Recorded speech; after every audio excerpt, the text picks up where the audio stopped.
from Wisconsin rise. Madam Speaker, I ask unanimous consent that all members may have 5 legislative days in which to revise and extend their remarks on H.R. 3521, the Expedited Legislative Line Item Veto and Rescissions Act. Without objection. Okay, now. Pursuant to House Resolution 540 and Rule 18, the Chair declares the House and the Committee of the Whole House on the State of the Union for the consideration of H.R. 3521. Chair appoints the gentleman from California, Mr. Denham, to preside over the Committee of the Whole.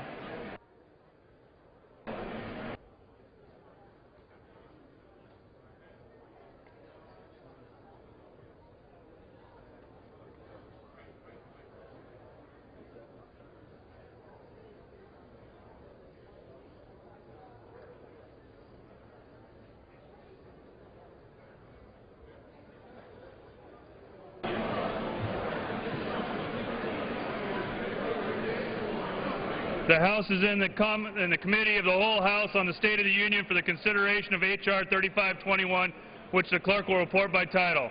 A bill to amend the Congressional Budget and Impoundment Control Act of 1974 to provide for a legislative line item veto to expedite consideration of rescissions and for other purposes. The committee will be in order. Pursuant to the rule, the bill is considered read the first time. General debate shall not exceed 1 hour, equally divided and controlled by the chair and ranking minority member of the Committee on the Budget and the gentleman from Idaho, Mr. Simpson. The gentleman from Wisconsin, Mr. Ryan, the gentleman from Maryland, Mr. Van Hollen, and the gentleman from Idaho, Mr. Simpson, each control 20 minutes.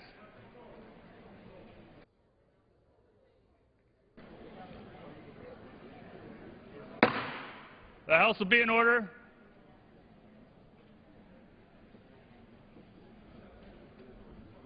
The chair recognizes the gentleman from Wisconsin. Mr. Speaker, or Mr. Chairman, right. I want to begin by thanking my friend Chris Van Hollen, the ranking member of the Budget Committee. This is a collaborative effort. This is a bipartisan effort. It's not that often that we have the chance to do this. And Mr. Chairman, let me begin by saying I yield myself two minutes. Gentleman's recognized. I want to first say I want to thank the gentleman from Maryland for this collaborative effort. We believe whenever we can find the opportunity to reach across the aisle and work in a bipartisan fashion to go after wasteful spending, we should do that, and that's what this effort's all about. I also want to thank some of our staff who put a lot of Mr. Chairman, the gentleman lady's right. The House will be in order. Gentleman from Wisconsin may proceed. Mr. Chairman, I also want to thank the staffers who put a lot of work into this. Paul Rostuccia, Nicole Foltz over here on the and John Romito on the majority side. I want to thank Tom Kahn, Gail Miller, and Alan Bayless for their hard work on the minority side. Chairman Dreyer at the Rules Committee, Congressman Henseling, who has been one of the forefathers of this effort. What this does is it is the expedited line item veto and enhanced rescissions. This bill is constitutional, and I want to explain to members why. The 1996 line item veto was ruled unconstitutional because it delegated power to the executive branch, legislative power. This does not do that. This is quite the opposite. This simply says, after an appropriations bill has been passed within a short period of time, the President can send up a new rescissions proposal to the House and the Senate to consider rescinding spending from that bill, and we have to simply have the vote. We can't hide from the vote. We can't duck from the vote. We have to have the vote. Here's why we're doing this, Mr. Chairman. Lots of bills from both parties over the years have had so many miscellaneous provisions stuffed into them without seeing the light of day, whether they even pass the House or Senate or not. And we have to sign, the President has to sign the whole bill or nothing at all. This gives us the ability to pull those miscellaneous provisions out, send them back to Congress, and have them vote on them on their individual merits. We believe what this will do will make every member of Congress think twice before trying to assert, sometimes we call them airdrops or earmarks or pork or whatever you want to call it. We ought to have members of Congress think twice that they might have to justify this provision, this spending bill, on the merits by a standalone vote of their own peers. And we think that act of sunshine, that act of transparency, that act of accountability will help improve the integrity of the spending process here in Congress. This bill is bipartisan. This bill, I yield myself 30 additional seconds to simply say this bill is bipartisan, it's constitutional, and it is yet one more tool in several that we are bringing to the floor to restore trust, accountability, and transparency to the way we spend hardworking taxpayer dollars. And with that, I reserve the balance of my time. Reserves. The gentleman from Maryland is recognized. Thank you, Mr. Chairman. Let me begin by thanking the chairman of the committee, Paul Ryan, and our staffs for working together in a cooperative and bipartisan manner on what I think is a very important piece of legislation to bring before the House. While we have deep disagreements in this House over many policy issues, I know that we all agree that we should be responsible and careful stewards of taxpayer dollars, and that's what this bill before us is all about. It creates new mechanisms for greater transparency and greater accountability in spending taxpayer dollars. And I believe that it will, over time, result in a better use of those taxpayer dollars, and savings identified through this process will go to deficit reduction. For those of us who believe that government can play a positive role in people's lives by creating opportunities like investing in education for our kids, like strengthening our economy through investments in infrastructure, our roads, our bridges, broadband, by making key investments in scientific research. For those of us who believe that it's especially important that taxpayers have confidence that their tax dollars are being used wisely. To the extent they don't believe that, it makes it more difficult to invest in the common good. So we should take every opportunity in this body to make sure those taxpayer dollars are being well spent. Now let's be clear about what this bill does and what it does not do. As the chairman indicated, it does not give the executive, does not give the president unilateral line item authority. The Supreme Court ruled in 1996 that the line item veto law that was passed by an earlier Congress was unconstitutional because it handed over that unilateral authority to the President of the United States. I think that was the right court decision. I also think it was the right policy decision. This approach is entirely different. It's entirely different.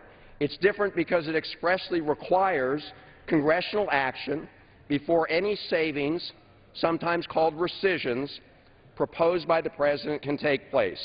It simply requires Congress to consider and vote on the President's proposed savings. Congress, by a majority vote in each House, can support the President's recommended savings or reject those savings. In the end, Congress has the final say. Now, I think everybody here knows, everyone knows we can do a better job in this Congress of scrutinizing spending bills, and this bill provides a strong incentive to do that. Let's consider how the process worked just last December with the Consolidated Appropriations Acts of 2012. That bill was over 1,200 pages long and included over $1 trillion in spending. In fact, Mr. Chairman, I've got that bill right here. It was submitted to this House at 10:47 p.m. on December 15th, 2011, and was voted on less than 15 hours later. No one can say they had an adequate opportunity to scrutinize that spending bill. Now, let me mention a couple facts about that bill. It included in it 9 separate appropriation bills, rolled into one. Of those 9 bills, 4 had not been reviewed or voted on by the full House. The House had never had a chance to look at them or vote on them. Two of them hadn't even had a vote in the Appropriations Committee. One of those 2, the Labor H bill, $160 billion in taxpayer money, not voted on even in Appropriations Committee. Foreign Ops bill, not voted on in Appropriations Committee. And only one of those 9 was voted on in the United States Senate before that last-minute decision. This is not, I want to make this clear, this is not a criticism of the Appropriations Committee. This is a criticism of the process that we've had in this Congress, whether you have Democratic Houses in control or Republicans in control. And what this bill does is try and provide a small fix to that process so that we have a little more scrutiny. Under current law, the President can already propose savings. But under current law, the Appropriations Committee can totally ignore it. All this does is say, let's take up those recommended savings in the light of day. Let's have an up or down vote in the United States Congress. And you know what? If we agreed the President's identified additional savings, that will help reduce the deficit. This is a good bill. It's a bipartisan bill, and I urge my colleagues to support it. I reserve the balance of my time. The gentleman reserves. The gentleman from Idaho is recognized. Mr. Chairman, I yield 4 minutes to the individual that's trying to do more to reform the appropriations process by bringing individual bills to the floor, and we will get there. The gentleman from Kentucky, the chairman of the Full Appropriations Committee, Mr. Rogers. The gentleman from Kentucky is recognized for 4 minutes. I thank the gentleman for yielding. Mr. Chairman, I rise in opposition to this bill. In Article 1, Section 9, Clause 7, the U.S. Constitution bestows upon Congress what we now call the power of the purse, that the representatives of the people should distribute taxpayer dollars as warranted and needed. The line item veto would weaken that power, shifting budgetary authority to the executive branch and giving the President a power that our founding fathers did not see fit to give to him. In fact, a previous effort to provide the President a line item veto, as has been noted, was ruled unconstitutional by the Supreme Court in 1998.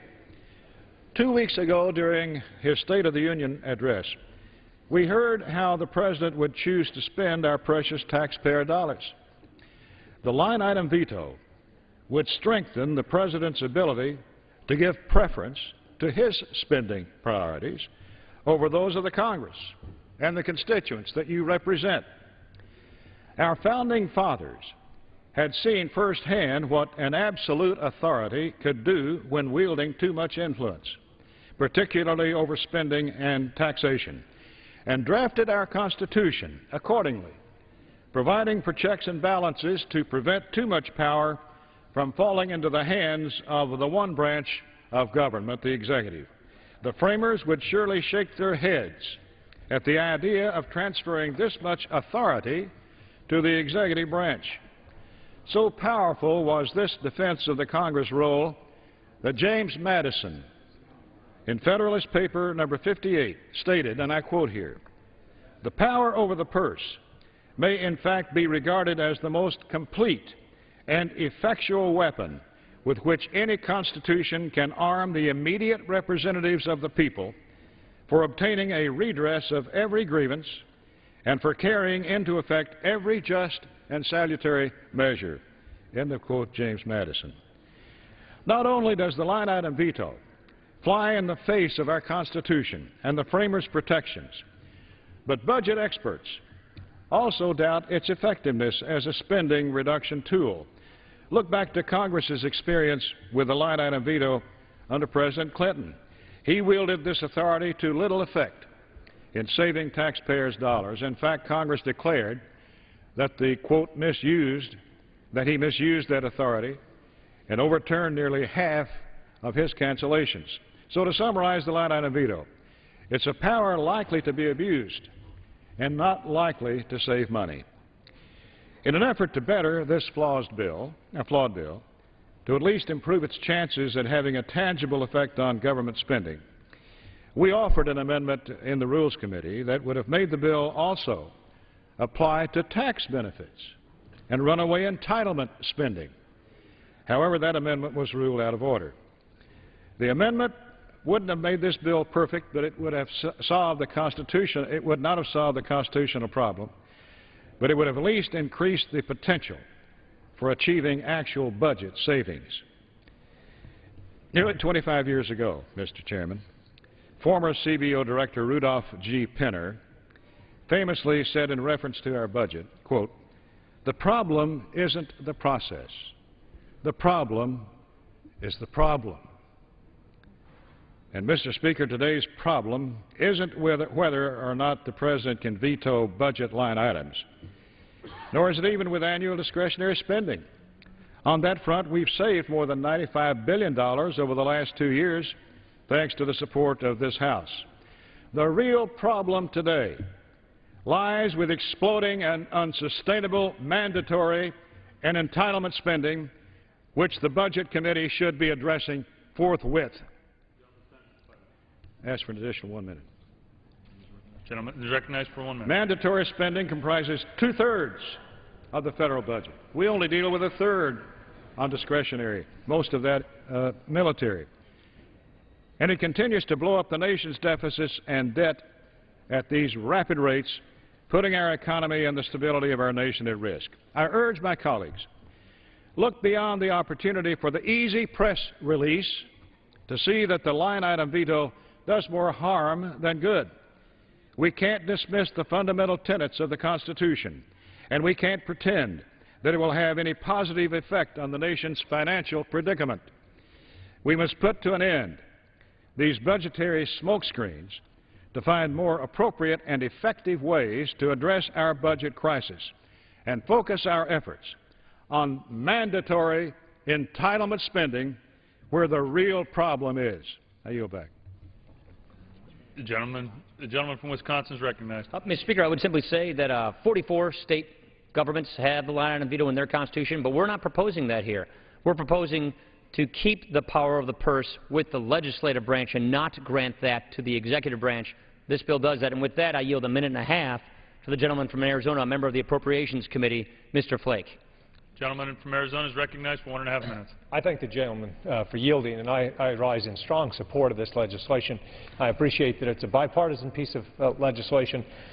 I lose no sleep at night over whether a president of my party or the other party can take action to send a portion of a bill back and force Congress to send back some spending that we have done here and force Congress to reaffirm it. Had we had that over time, I think we would have saved considerable money. We've had the process here that the gentleman, Chairman of the Budget Committee, has mentioned, the process of earmarking over the years. Tens of thousands of earmarks have been proposed by this body, members of this body, unchecked. Oftentimes we would approve one bill with 6,300 earmarks in it. It would be wonderful to have a president, somebody, to be able to send one of those items back and at least force us to spend, to spend additional time on that item and to say, do we really want to spend that money or not? It provides some check on this process. We need more checks, not fewer. So like I said, I think that this is constitutional. It doesn't cede our power of the purse. It simply reaffirms our commitment to control spending, something that we've had not much control of lately, as evidenced by the massive deficits that we've run. So I rise in support of this legislation and yield back the balance of my time. Gentleman yields back. The gentleman from Maryland is recognized. Thank you, Mr. Chairman. I yield 3 minutes to the gentlelady from Florida, member of the Budget Committee, Ms. Castor. The gentlelady from Florida is recognized for 3 minutes. Mr. Chairman, I rise today in support of the bipartisan expedited line item veto and rescissions act. As a member of the Budget Committee and a co-sponsor, I'd like to thank Chairman Ryan and Ranking Member Ben Hollen for their work and cooperation. Mr. Chairman, I support a line item veto because the congressional appropriations and spending oversight is broken. They're broken. Almost every year appropriations bills are rolled into one massive package at the end of the year with little opportunity to review, debate, or amend the provisions. That means members have little ability to eliminate a wasteful expenditure or program. This past year was a perfect example. Despite the expressed desires of Speaker Boehner that we would have open debate and have open amendments on every appropriations bill, that did not happen. Instead, the bills were rolled into one huge package in the 11th hour, released with I think Ranking Member Van Hollen said 15 hours to review, and then members were asked to provide an up or down vote. We had little ability or no ability to amend the bill. That is not how it is supposed to work.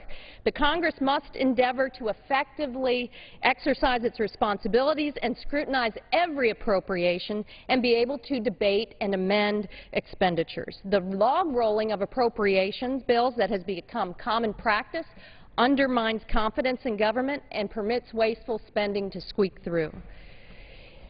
Under this bipartisan line item veto bill, We will establish a new layer of accountability in the budget process. The President, whether it's a Republican or Democrat, will have a new critical look at a spending provision, a potential veto or veto of that provision, but then it will come back to the Congress, and then we can debate it and vote on it in the light of day, up or down. Mr. Chairman, so far, this congressional session has been described as a particularly difficult one, and it was highlighted by difficult debates of last year, and then we ended the year with a big appropriations package we were asked to vote on at the last minute with no review practically and no ability to amend it. So I have to say that it is refreshing that we can bring a bipartisan bill to the floor of the House that we agree on, reform with the line item veto bill today, hopefully the Stock Act tomorrow. I urge my colleagues to support the bipartisan line item veto bill and demonstrate to the American public that the Congress can work again. I yield back the balance of my time. The gentlelady yields back. The gentleman from Idaho is recognized. Yield 2 minutes to the gentleman, the former chairman of the Appropriations Committee, the gentleman from California, Mr. Lewis. The gentleman from California is recognized for 2 minutes. Thank you very much, Mr. Chairman, and I very much appreciate my chairman yielding. While I'm very hesitant to oppose my friend from the Budget Committee, he's been wrong in this subject area before. The line item veto that the Supreme Court essentially set aside was an illustration that we are in dangerous ground when we presume as the legislative branch, the people's house, that we are going to do something worthwhile in the process to exceed our authority and constitutional responsibility to the administration, any administration, whether it be Democrat or Republican. In the last go-around preceding the court setting it aside, the administration had vetoed a number of items. But indeed, about 80% of them were sponsored on one side of the aisle versus the other, essentially partisanizing that piece of the appropriations process. One way or another, this body's got to get away from those partisan extremes. And in this case, you're going to have a bureaucrat at the third level within the administration deciding, aha, there's an item there that we don't agree with in our bureaucracy, so let's send it back for very special attention, taking up the time of the Congress and essentially undermining the work of the Congress. Our responsibility within our subcommittees, within the Appropriations Committee and the full House, is to legislate. Theirs is to review that which we direct them to do, not to either set aside or to veto that work. So for that reason, I strongly oppose the proposal by the Budget Committee Chairman. One yields back. Mr. Chairman, I would simply say the same majority that produces the appropriations bill can reject any rescission request by the President in the same majority. With that, I yield a minute to the gentleman from Wisconsin, a member of the Budget Committee, Mr. Ribble. Gentleman from Wisconsin is recognized for 1 minute. Thank you, Mr. Chairman. Thank you, Chairman Ryan, Ranking Member Van Hollen, for bringing this very important piece of legislation. Spending is run rampant in Washington, and it's because no is not a word that Congress is used to when it comes to spending. For too long, members have been able to take advantage of a system, spend taxpayer money on projects that have proved to be unnecessary and frivolous. There are far too many examples of spending absurdity to share today, but the fact is that needless projects are squandering away millions of dollars at a time when our country is facing a record $15 trillion debt. It's time to start changing the way Congress budgets and spends its taxpayer money. And the line item veto is a positive step. I would contend to you it's not that we have too little, it's not that we have too much oversight. It may be that we have too little oversight. By allowing the President to target unjustified spending and send it back to Congress for a vote, will increase accountability and make members think twice before they commit hard-working taxpayer dollars on some special interest project. I'm proud to be a co-sponsor of this bipartisan legislation and a sponsor of my own biennial budgeting bill, which will help fix Washington's broken budgets process. The time for change is now, because if we don't strive to fundamentally fix this problem, not just some pretend fix, then it will be our children and grandchildren who will pay the price. Mr. Chairman, I urge my colleagues to support this legislation, and I yield back my time. The gentleman from Maryland is recognized. Thank you, Mr. Chairman. I yield 3 minutes to the gentleman from Vermont who spent a lot of time focusing on budget issues, Mr. Welch. Thank you. The gentleman from Vermont is recognized for 3 minutes. Yeah. Thank you. There's two constitutional principles, there's one practical problem, and there's one democratic ideal. The most important constitutional principle is the power of the purse that must be retained by Congress. No one could give a better affirmation of why that's important than the chairman of the Appropriations Committee, except for the author of the Federalist paper that the gentleman quoted.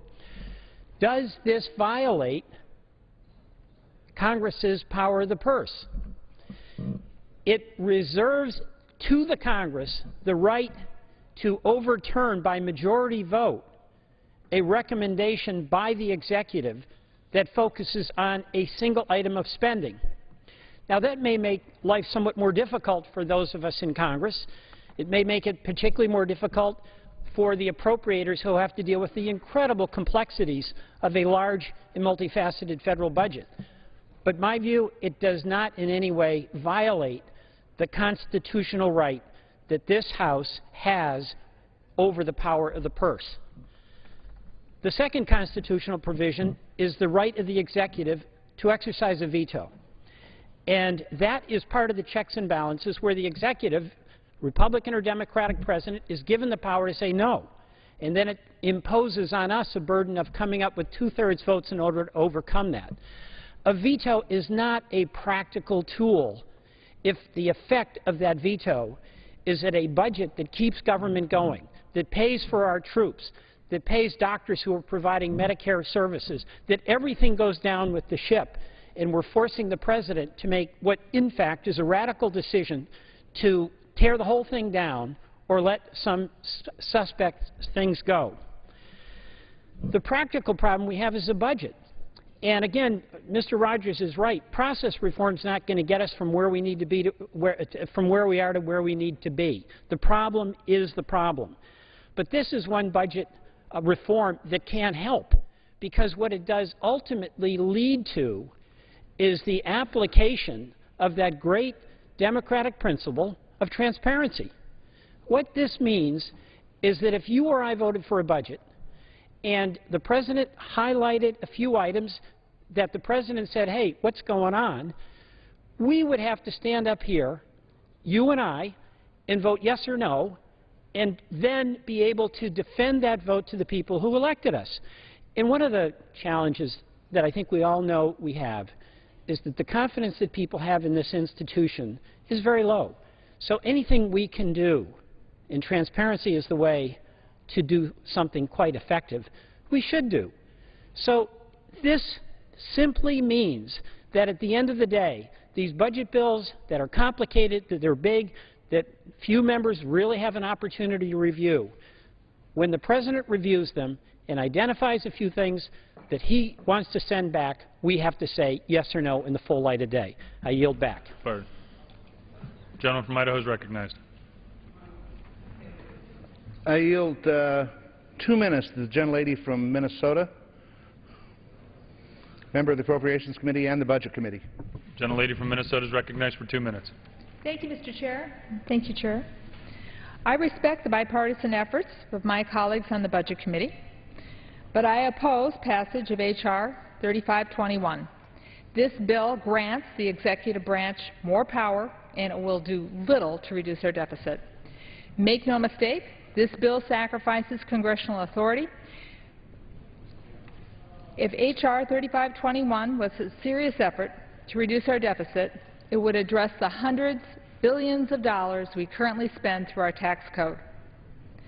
In fiscal year 2010, tax expenditures constituted a bigger part of our budget than Social Security, Medicare, Medicaid, and national defense. Tax expenditures were twice as large as all non-discretionary spending combined. With the federal budget on an unsustainable path, our country's fiscal problems need to be addressed in a way that is both effective and equitable. Scaling back and reforming tax expenditures must be an important part of the effort. The bipartisan Simpson-Bowles report explained that the spending in the tax code costs over $1 trillion every year. They call these tax earmarks. Why? Because they're special tax breaks granted to special taxpayers. Tax expenditures are not periodically reviewed. And unlike the budgets of individual federal government departments and agencies, which are set by Congress and annually reviewed through the appropriation process, special interest earmarks and lauded aid contribute directly to deficit spending. A report by the Joint Committee on Taxation says, and I quote from it, "Tax expenditures may be considered to be analogous to direct outlay programs, and the two can be considered as alternative means of accomplishing similar budget policy objectives." Very few members know what's hidden in our tax code because it's not subject to annual scrutiny like the budget. Special interest spending in our tax code does not deserve more protection in the budget process than public interest appropriations that support our local communities, our police and fire departments, and our schools. The hundreds, and with that, I would urge colleagues to vote this bill down. Thank you. Gentleman from Wisconsin is recognized. Mr. Chairman, I yield myself 30 seconds to simply say what we're trying to do here is add another layer of transparency and accountability. When an appropriation bill comes to the floor, at least under this majority, it comes under an open rule. That means any member can open it up to amendment, and we can have those up or down votes on individual items under consideration in this bill. But what happens after that moment, after a bill is passed the House, after a bill is passed the Senate, and then it's conferenced, a bill comes to the floor, up or down, take it or leave it. Lots of things go into those bills in those moments between House and Senate passage and final conference report passage. This simply, yielding myself 10 seconds to say, this simply gives us that extra layer of accountability so that we can still consider individual items, and all we have to do, if we don't approve of them, is not pass them. We decide. With that, I yield a minute to the gentleman from Illinois, Mr. Manzullo. The gentleman from Illinois is recognized for 1 minute. Thank you, Mr. Speaker. I had the honor of being part of the Republican Congress that produced the first balanced budget in nearly 30 years. Part of that effort included the President line item veto authority, which unfortunately the Supreme Court ruled unconstitutional. After the dot-com and 9/11 recessions, the deficit reemerged. Again, Republicans were making progress towards eliminating the annual budget deficit, reducing it down to $161 billion in 2007. But when the Democrats took over control of Congress, we now have a monthly deficit of over $90 billion. Since 2007, I've voted more than 700 times to cut over $2.6 trillion in spending, over 150 times in 2011 alone. This bill represents another effort to rein in spending and get our fiscal house in order. It will withstand constitutional scrutiny, and I urge my colleagues to support this legislation. The gentleman from Maryland's recognized. Thank you, Mr. Chairman. I yield 3 minutes to the gentleman from Virginia, former member of the Budget Committee, Mr. Connolly. Gentleman's recognized for 3 minutes. Thank you, Mr. Chairman. I thank my colleague from Maryland, and I thank my colleague from Wisconsin for their bipartisan effort today. I'm pleased to be an original co-sponsor of the Expedited Rescission Act, and I urge my colleagues to support it. I'm listening to the concerns from our friends on both sides of the aisle, especially those on the Appropriations Committee, and I'm not unsympathetic to the constitutional concerns raised about what does this do to the balance of power. I believe our friend, the chairman of the Budget Committee, our friend from Wisconsin, very ably just explained how actually this framework takes cognizance of those concerns and guarantees that while we give the President an opportunity to take another look at the whole bill and make some excisions, it also gives us another crack at an up and down on whether we agree or we don't. I believe that we, as an institution, cannot have it both ways. We can't say that we're obsessed with the national debt, but when a statutory remedy is at hand to try to address it, we say no because of an argument about prerogatives. The debt is so large, and it isn't, I say to my friend from Illinois, a matter of Democrats or Republicans. No hands are clean when it comes to the national debt. But we have in front of us one more tool to add to PAYGO, to add to the sequestration process, and hopefully other debt relief measures.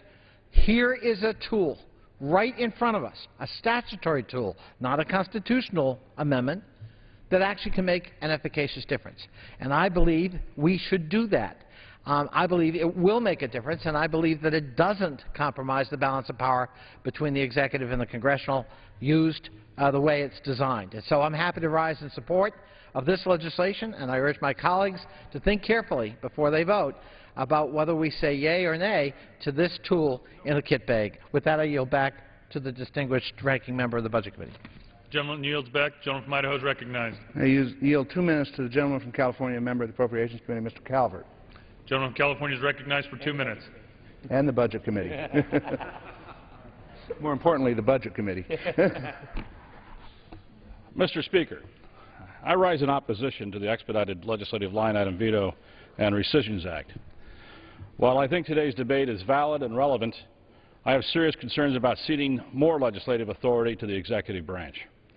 While I understand why my colleagues on the Budget Committee are trying to do, I fear we're tilting the constitutional separation of powers and giving even more authority to the executive branch. Soon it'll resemble a monarchy. Every budget reform exercise we go through, going back to the Congressional Budget Impoundment Act of 1974, seems to strengthen the executive branch and weaken the legislative branch. This process has morphed into a yearly exercise in which Congress receives a 10-pound, 5-volume, shrink-wrapped budget that is simply the executive branch's earmarks. Congress rarely challenges the bulk of the President's budget, and it's left fighting over the margins, a very small percentage of the total budget. When we do question the President's budget, we get pushback from the executive branch agencies on any changes we want to make. Now, we want to let ourselves off the hook from writing good legislation and forcing the President to either accept what Congress passes or veto it. If the point of this legislation is to reduce our overall spending by giving the President this power, then we're ignoring one of the biggest drivers of our debt, which is the tax code, which was mentioned earlier. Why leave out loopholes and giveaways from Ways and Means, which is a permanent spending via the tax code? It was mentioned by the chairman that the appropriation bills are brought up under an open rule. I wonder why this bill wasn't brought up under an open rule. Again, the point here is that Congress should be doing its duty, addressing tax code loopholes and writing thoughtful spending bills, not simply turning over the hard choices to the President. We are inserting the President in the legislative process. Congress is giving up its authority under the Constitution. This will not resolve our budget problem. I urge my colleagues to preserve the constitutional right of Congress to appropriate and vote against this bill. Thank you. I yield back to Councilman. Gentleman from Wisconsin is recognized. This time, Mr. Chairman, I'd like to yield 2 minutes to a member of the Budget Committee, Mr. McClintock from California. Gentleman from California is recognized for 2 minutes. I thank the gentleman for yielding. Mr. Chairman, this bill presents us with a very simple question. Is it just conceivably possible that the Congress has, from time to time, passed a spending bill or two that ought to have had greater scrutiny? Now, the answer to that question may elude certain members of this House, but I can assure them it is self-evident to everybody else. A country whose finances are as far out of control as ours suffers not from too many checks and balances on spending, but from too few. Now, the opponents discuss this bill as if it were some new and radical idea. The fact is, many states operate with a genuine line item veto and have for generations. For those states, it's been a vital tool to control their spending, and those provisions are far more stringent than what is proposed here. In conformance with our Constitution, this bill simply invites the President to call to Congress's attention those spending items that he recommends that we give additional thought to, and puts a 6-week hold on those funds while we do so. In fact, from 1801 until 1974, the President had the recognized authority to impound excess spending indefinitely, a legitimate executive function first asserted by President Thomas Jefferson. The Budget Act of 1974 stripped the executive of this vital check on congressional excess. I'd prefer to see us restore that fiscal safeguard, or better still, amend the Constitution to provide the President with an actual line item veto. But let's at least set up a process so that the President can warn us when he believes that we have appropriated more money than he needs to execute the laws that we have passed. This bill is frankly a mouse when we need a lion. the fact that it's produced shrieks of horror from some quarters of the House is an exact measure of the extent and nature of our problem. I yield back. Gentleman yields back. The gentleman from Maryland is recognized. Thank you, Mr. Chairman. I yield 1 minute to the gentleman from Georgia, Mr. Barrow. Gentleman from Georgia is recognized for 1 minute. I thank the Chair and I thank the gentleman for yielding. Mr. Chairman, I rise in support of H.R. 3521, the Expedited Line Item Veto and Rescissions Act of 2011. This bipartisan legislation will cut wasteful spending and reduce the deficit by reestablishing the principle of the line item veto. It should come as no surprise to anyone that occasionally an unnecessary or wasteful expenditure makes its way into a spending bill. This bill increases accountability over those expenditures by giving the President the authority to identify specific wasteful spending and make Congress take an up or down vote on its merits. And this legislation requires that all savings go directly toward deficit reduction. This legislation is a common-sense solution to cut wasteful spending and reduce our unsustainable deficit. I urge my colleagues to support this bill. It's a step toward getting our economy back on track and getting people back to work. With that, I yield back. The gentleman yields back. The gentleman from Idaho is recognized. Gentleman from Idaho is recognized. I yield 2 minutes to the gentleman from Oklahoma, member of the Appropriations Committee and the Budget Committee that marked this bill up. The gentleman from Oklahoma is recognized for 2 minutes. I thank the Speaker. I thank the gentleman for yielding. Mr. Speaker, Mr. Chairman, a lot of people have asked whether or not this bill is constitutional. Frankly, I think it is. I don't think there's much doubt about it. A lot of people have raised the point that it enhances the power of the presidency. I don't think there's much question that it does do that. A lot of people have argued it's substantive, and there I have to respectfully disagree. There's nothing substantive about this legislation at all. We already have gotten rid of earmarks. Don't use them anymore. And the Appropriations Committee has already shown on its own it can cut spending. It's done it in 2 budget years in a single calendar year. The sad thing here is we had a chance to do something substantive. We had amendments offered by Ms. McCollum and myself that actually would have made tax expenditures in order to be reviewed. That actually would have looked at direct spending. Those amendments, unfortunately, were ruled out of order. Pursuing bipartisanship and providing members with political cover at the expense of substantive policy, frankly, is unworthy of the Congress, in my view, and certainly of this majority. Our budget problems are serious. They deserve serious solutions. The Ryan budget is a serious solution. The 2006 legislative line item veto bill, which included provisions to cover the very items that this bill does not, was a serious solution. This legislation, sadly, is not serious and ought to be rejected. We ought to be serious about the budget deficit we face. With that, I yield back. Gentleman yields back. Gentleman from Wisconsin is recognized. Mr. Chairman, I'll just yield myself 10 seconds to simply say I agree with a lot of what the gentleman said. He's a good friend. We don't have all spending in this bill, but that doesn't mean don't go after some of the spending that's passed by Congress. This is the kind of spending Congress passes annually every year. I think it's a good step in the right direction. With that, Mr. Chairman, I'd like to yield 3 minutes to the chairman of the House Republican Conference, the gentleman from Texas, who is one of the fathers of this idea and of budget process reform, Mr. Hensling. Gentleman from Texas is recognized for 3 minutes. I thank the distinguished chairman of the Budget Committee for yielding, and particularly for his leadership in being the #1 budget hawk in the House. Mr. Chairman, hopefully by now all Americans know we have a spending-driven debt crisis. We are now looking at the fourth $4 trillion deficit in a row. Our debt to GDP ratio now exceeds the entire size of our economy for the first time since World War II. Again, we are in the midst of a crisis. We are mortgaging our children's future. We are bankrupting a great nation. We are hindering jobs and economic growth in this country. I've listened very carefully to friends, close friends, come to the House floor to argue against this bill. And I agree with much of what they say. This is one individual tool in a toolbox. They point out the absence of many more, and they are correct.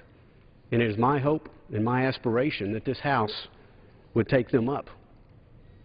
I also, if I could, want to also congratulate the gentleman from Maryland, the ranking member of the House Budget Committee.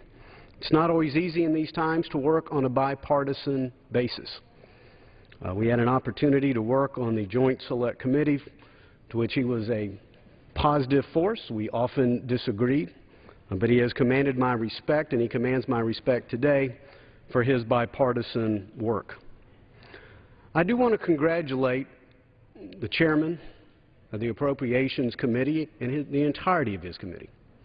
For the first time in my lifetime, under his leadership, discretionary spending will decline 2 years in a row. An incredible achievement. I also want to thank our Speaker, Speaker Boehner, for his leadership on the entire subject of earmarks. Earmarks are not necessarily inherently bad, but, Mr. Chairman, we all know that too often they represented the triumph of seniority over merit and the triumph of local and special interest over national interest. Under the leadership of our Speaker, with a little help from the gentleman from Arizona, Mr. Flake, they are no more. But in a different time, a different era, they may return, and this is at least an insurance policy that the one individual who's elected to represent the entirety of the nation, the President of the United States, can at least put a spotlight on that type of spending and just ask the United States Congress to take that up or down vote. It's about transparency. It's about accountability. It's about a modest tool in a time of debt crisis to help with jobs, economic growth, and the survival of a great nation. I yield back. Gentleman yields back. Gentleman from Maryland is recognized.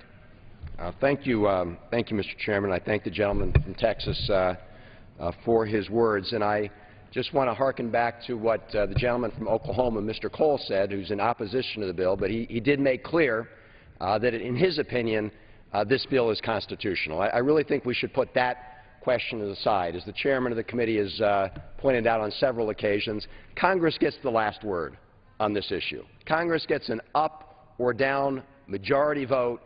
We're simply requiring that Congress take a vote on savings that the President recommends for the taxpayer. And we believe we should do that in the light of day. It's a small step. It's a little curious to hear one of the solutions offered from some of the folks opposed to this bill to give the President even more authority. You know, on the one hand, they say, well, we shouldn't do this because you're giving the President too much leverage. The amendment they mention, of course, would give the President even more leverage over tax expenditures and mandatory spending, so I'm a little puzzled there.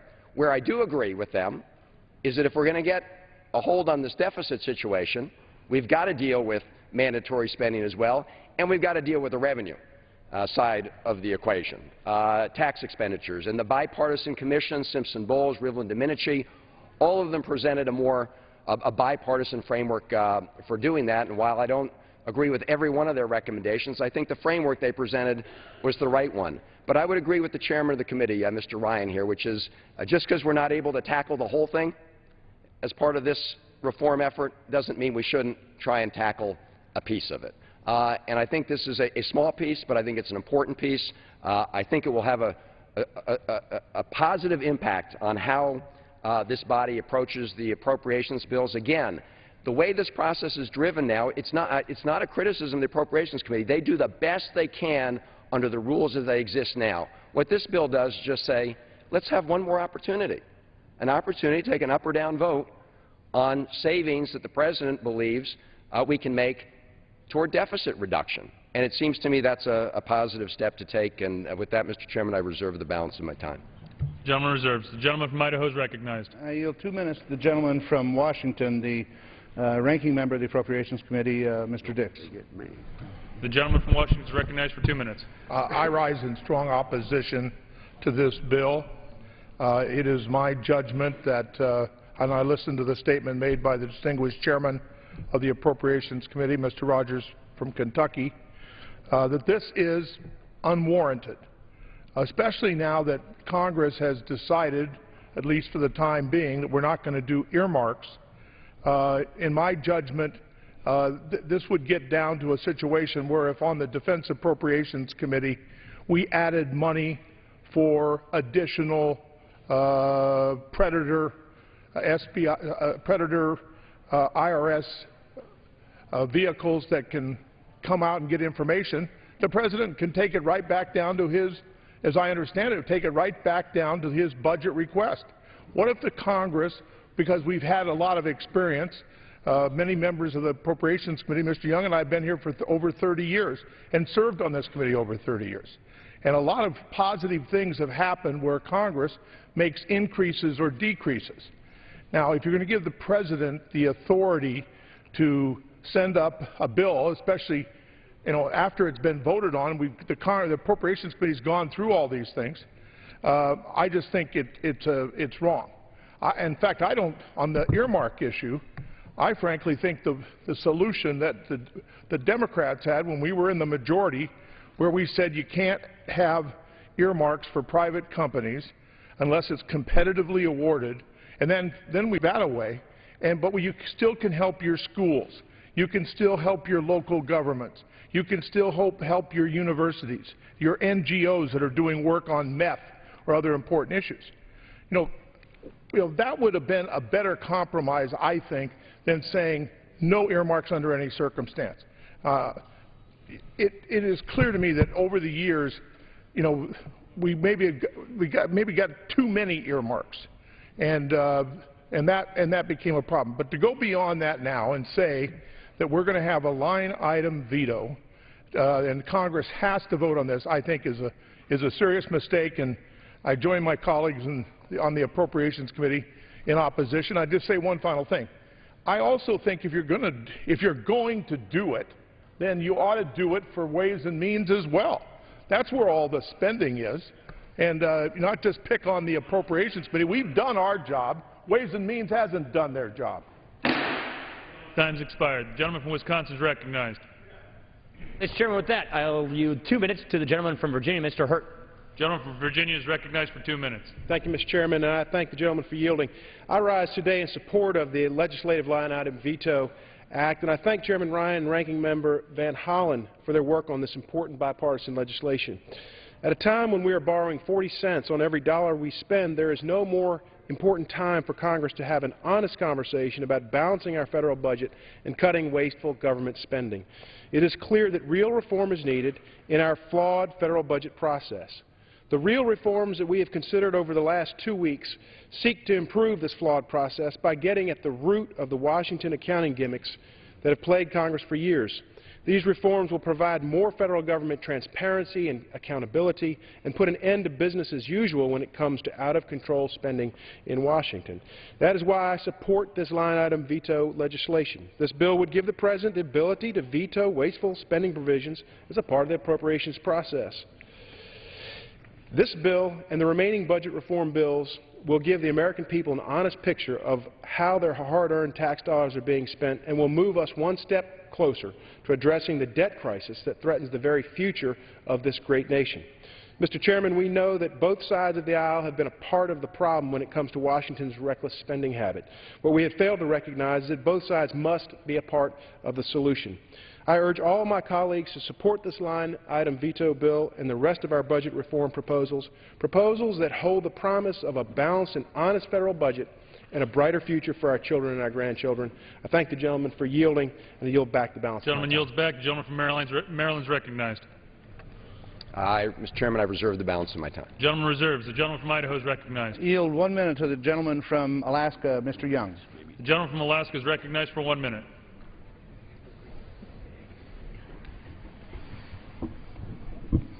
Mr. Chairman, fellow colleagues, when you first took this office, you held up your hand and swear up to hold the Constitution of America.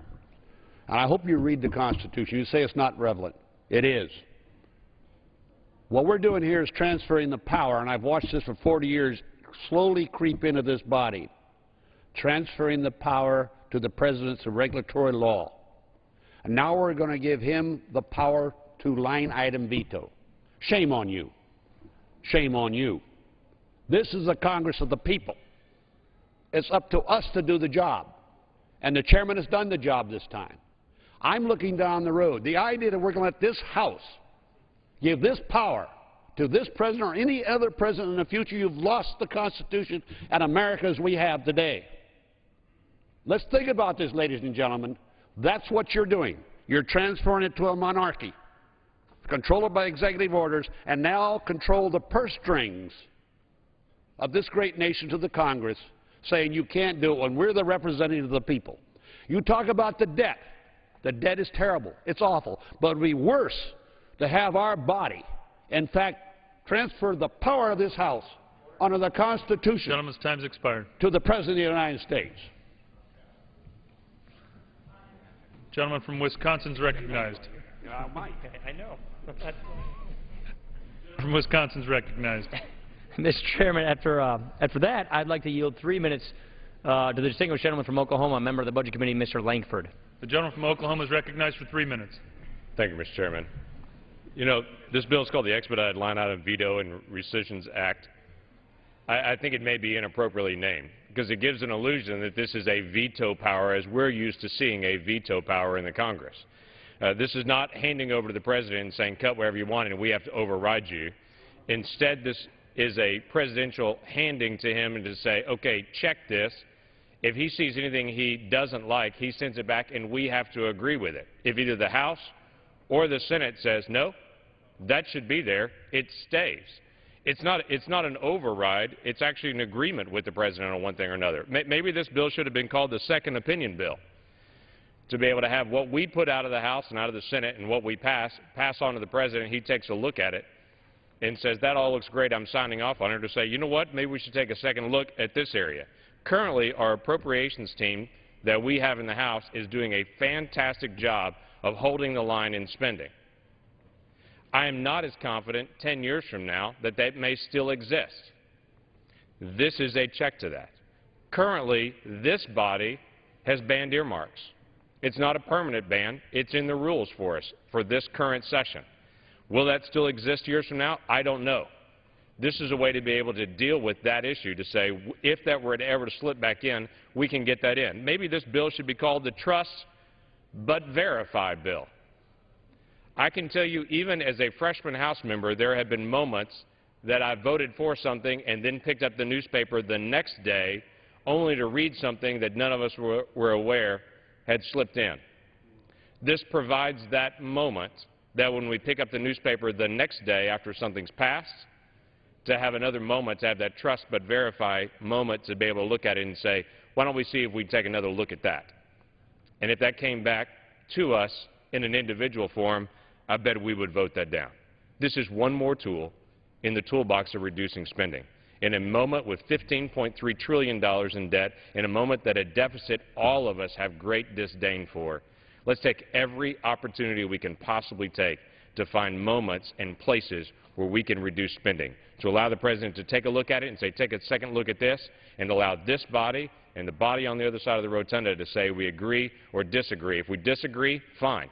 We voted for it the first time, let's vote it the second time. And we may come back at it and say, you know what, when that comes back out in the light of day, I agree with you. Let's pull that out and let's find one more spot to do deficit reduction. With that, I yield back. The gentleman yields back. The gentleman from Maryland is recognized. Mr. Chairman, I reserve the balance of my time. The gentleman reserves. The gentleman from Idaho is recognized. Mr. Chairman, I would inquire. We're ready to close. I would yield myself the rest of the balance of the time. How much time is that, Mr. Chairman? The gentleman is recognized for 5 minutes. I thank the gentleman for yielding, and I appreciate the fact that some of my good friends have a different opinion about this than I do, particularly Chairman Ryan and Mr. Van Hollen. I appreciate the bipartisanship in which they have worked on this issue, but I will tell you, bipartisanship does not make something right which is fundamentally wrong, and this is fundamentally wrong. I also feel a little bit like Custer at the Little Bighorn. I know this is probably going to pass, without much doubt. But it's still wrong. For 200 years, as the gentleman from Alaska said, Congress has been shifting more and more authority to the administrative branch, or to the administrative branch of government. We are doing it again with this legislation. I keep hearing people talk about earmarks and airdropped provisions in appropriation bills. I would remind the members, in the 2011 appropriation bill, there were no earmarks. There were no airdrops. In the 2012 appropriation bills, there were no earmarks. There were no airdrops. We have changed the way we do business around here. Now, you might have had an argument several years ago when there were thousands of earmarks in the appropriation bill. That doesn't happen anymore. For the first time, we're trying to bring appropriation bills, for the first time in 5 years, bring appropriation bills to the floor under an open rule. We didn't get it all done last year. We ended up with an omnibus, as Mr. Van Hollen shows on his table. This year, we are committed, given the floor time, we're going to bring every appropriation bill to the floor under an open rule so that every member that has a problem with any provision can offer an amendment to have that removed. It's been said that this is constitutional. Mr. Van Hollen said, so let's take that argument away. Not necessarily and not so quickly. In conversations with members of the third branch of government, the judiciary, they have concerns that this may be unconstitutional, because what's required now is that the President presents the judicial request for appropriations, but he can't change it. He just passes it on to Congress. This gives the President a say in line-iteming specific provisions in the judicial request, which may violate both U.S. Code and be unconstitutional. So that question is still out there about the constitutionality of this. But I will tell you, in times of extraordinary circumstances as we currently have with a $15 trillion debt, and everyone wants to reduce that debt, nobody more than the members of the Appropriation Committee that have reduced spending the last 2 years. But in times of extraordinary circumstances, we often do unwise things in the name of trying to address that problem. Such is this bill. Most members have never negotiated an appropriation bill with the Senate. Let me tell you how it works. We would think that the President has no say in the appropriation process until we present him with a bill. When I was negotiating the Interior bill with the Senate, I was not negotiating with the Senate, I was negotiating with the White House. They did not approve anything that was not pre-approved by the administration. And we made some deals. And we got some priorities of things that we on the Republican side think are important. And the President got some priorities that he thinks are important on his side. That's called legislating. But now what you're going to do is say, okay, you make those deals, you get an appropriation bill, there's going to be things in it I don't like, there's going to be things in it the administration don't like, there's going to be things in it that nobody in here likes. But now you're going to give the President a second bite at the apple to break that deal. And do you think he's going to take those things that Republicans think are not their priority or not their priorities and take them out of the bill? Of course not. He's going to take out Republican priorities and put them up for a second vote. And a Republican president would do the same thing to the Democrats. This is going to be partisan politics. And when you say it comes back for Congress to have a final say, once it comes back to overriding a veto or overriding a rescission, it then becomes political. You on your side of the aisle, in this case, are going to say we have to support our president. That's what happens.